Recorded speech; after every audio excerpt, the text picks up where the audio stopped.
People voted for this U.S. president because they liked Ike. Hang up the banner, beat the drum, we'll take Ike to Washington.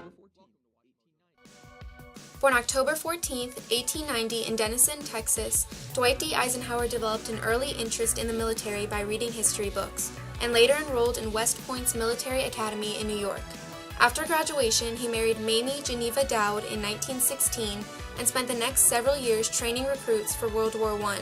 After this, he spent several years overseas and returned to America in the 1930s as Lieutenant Colonel Eisenhower. During World War II, he headed up a number of Allied invasions, and many victories later was named Supreme Commander of the Allied Expeditionary Force and was instrumental in the Normandy landings. He went on to help win the Battle of the Bulge, one of the Allies' most gruesome battles, and ended the war as a 5-star general.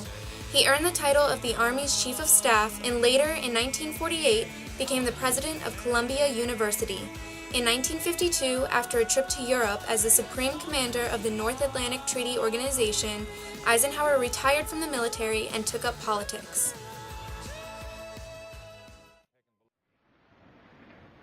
My friends, before I begin the expression of those thoughts that I deem appropriate to this moment, after being elected president on November 4, 1952, Eisenhower shifted and began to focus on peace rather than war. Understandably proud of this preeminence, we yet realize that America's leadership and prestige depend not merely upon our unmatched material progress, riches, and military strength, but on how we use our power in the interest of world peace and human betterment.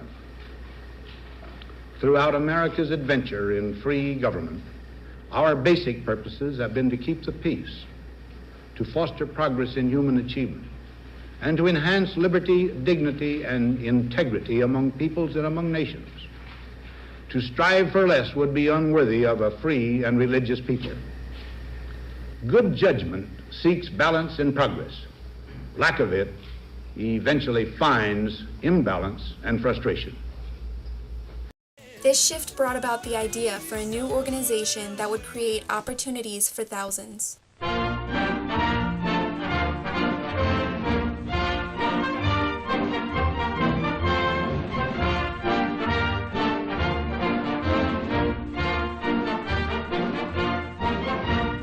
now, if we are going to take advantage of the assumption that all people want peace, then the problem is for people to get together, to leap governments, if necessary, to evade governments, to work out not one method, but thousands of methods by which people can gradually learn a little bit more of each other.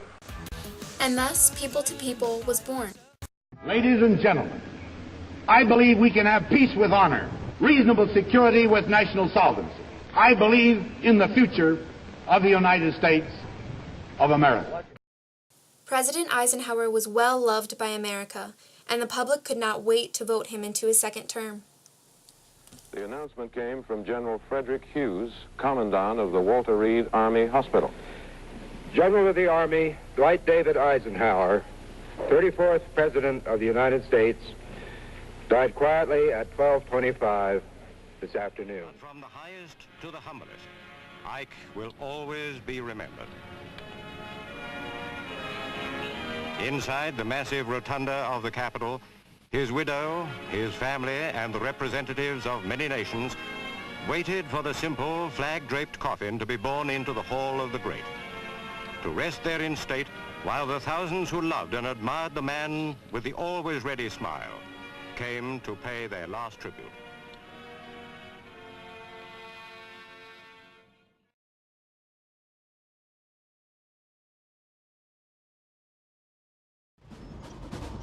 Being a student ambassador means that we get to represent our country. To promote world peace and understanding between cultures. People to People takes a bunch of kids and bonds them together. It's amazing. It's definitely an experience I'm never going to forget. I've never been this far away from home and for this long, and it really teaches you responsibility. Student ambassador is the potential peacemaker of the future.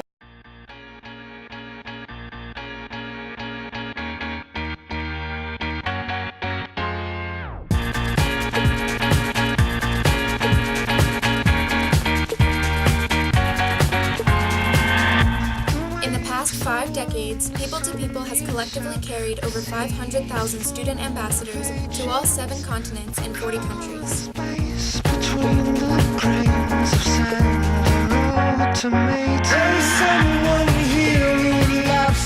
These trips allow students to experience cultural immersion like never before. This immersion brings attention to different traditions and allows a chance to try new aspects of other cultures, such as various cuisine. As well as this, almost every trip includes some sort of service project. In 2012, I was lucky enough to travel to Europe with People to People, and this past winter I had the amazing opportunity to visit Antarctica.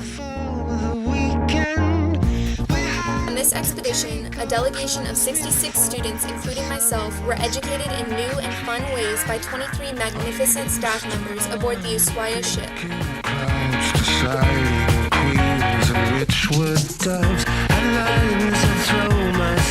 We had daily lectures and exciting activities that brought us all new understanding of the environment we live in and how we can care for it and make our own impact in the world around us.